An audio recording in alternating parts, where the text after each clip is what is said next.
Problem equilibrium சாப்டர்ல இருக்கக்கூடிய ஒரு பேசிக் ப்ராப்ளம். இந்த ப்ராப்ளத்தை நம்ம சால்வ் பண்றதுக்கு ஜஸ்ட் மல்டிபிகேஷன் அண்ட் டிவிஷன் தெரிஞ்சாலே போதும். அட் த சேம் டைம்ஸ் வந்து பாத்தீங்கன்னா இதான் வந்து இனிஷியல் பாயிண்ட். ஈக்குலிபிரியம் பத்தி நீங்க லேர்ன் பண்ணணும் அப்படின்னு வந்து பாத்தீங்கன்னா இதான் நமக்கு வந்து ஒரு ஒரு பேசிக் பாயிண்ட் நம்ம சொல்லலாம். இந்த கொஸ்டின் என்ன கொடுத்துருக்காங்க, what is the KC of the following equilibrium when the equilibrium concentration of each substance SO2, O2 and SO3 எல்லாத்துக்குமே நம்ம கான்சன்ட்ரேஷன் வந்து கொடுத்துருக்காங்க. தென் த ஈக்குவேஷன் நம்ம கொடுத்துருக்காங்க.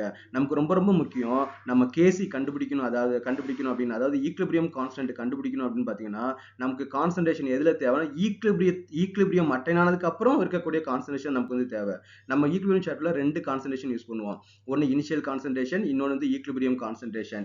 இனிஷியல் கான்சன்ட்ரேஷன் போது அந்த ரியாக்டன் ஸ்டார்ட் பண்ணும்போது இருக்கக்கூடிய கான்ஸ்டன்ட், ரியாக்டன்டோட கான்சன்ட்ரேஷன், அதாவது பாத்தீங்கன்னா இனிஷியல் கான்சன்ட்ரேஷன். ஈக்குலிபிரியம் கான்சன்ட்ரேஷன் என்னன்னு பாத்தீங்கன்னா இந்த ரியாக்ஷன் நடந்துகிட்டே இருக்கும்போது ஒரு ஸ்டேஜில் நமக்கு என்ன ஆயிடுது, ஈக்குலிபிரியம் அட்டைன் ஆயிடுது. அப்ப ஈக்குலிபிரியம் ஆகும்போது இருக்கக்கூடிய கான்சன்ட்ரேஷன் தான் ஈக்குலிபிரியம் கான்சன்ட்ரேஷன் அப்படின்னு நம்ம சொல்றோம். ஓகே, அப்ப நமக்கு இங்க கேசி கண்டுபிடிக்கிறதுக்கு நமக்கு என்ன formula, product concentration divided by reactant concentration. அப்போ ப்ராடக்ட் சைடு நமக்கு என்ன இருக்குது, SO3 வந்து இருக்குது. SO3 ஓட கான்சன்ட்ரேஷன் பட் கோஎஃபிஷியன்ட் வந்து நமக்கு இங்க 2 இருக்கனால என்ன பண்ணணும், பவர்ல வந்து நம்ம வந்து 2 வந்து ஆட் பண்ணிக்கணும். நெக்ஸ்ட் என்ன பண்ணா ரியாக்டன்ட் கான்சன்ட்ரேஷன். அப்ப ரியாக்டன்ட் சைடு நமக்கு என்ன இருக்குது, O2 இருக்குது. O2 ஓட கான்சன்ட்ரேஷன் அண்ட் வந்து SO2 இருக்குது. SO2 ஓட கான்சன்ட்ரேஷன் the whole பவர் நம்ம என்ன பண்ணா 2 போடணும். ஏன்னா SO2 ஓட கோஎஃபிஷியன்ட் 2 வந்து இருக்குது. இப்போ நம்ம ஜஸ்ட் அந்த வேல்யூ எல்லாம் சப்ஸ்டிட்யூட் பண்ணுவோம்.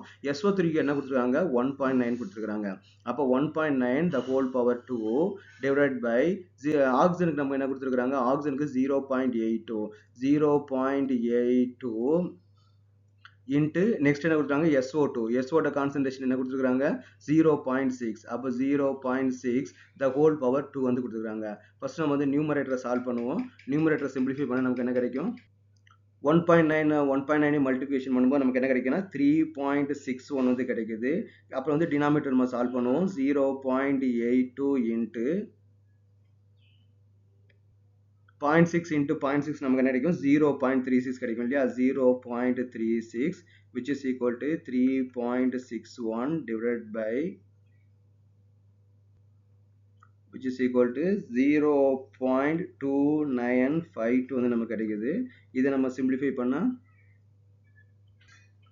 ஸோ இதை நம்ம டிவைட் பண்ண நமக்கு என்ன கிடைக்குதுன்னா 12.20 எடுத்துக்கலாம். ஓகே, 12.20 இதான் நமக்கு வந்து இந்த கேசியோட வேல்யூ. ஓகே, இது நமக்கு வந்து ஒரு சிம்பிளான ஒரு ப்ராப்ளம்.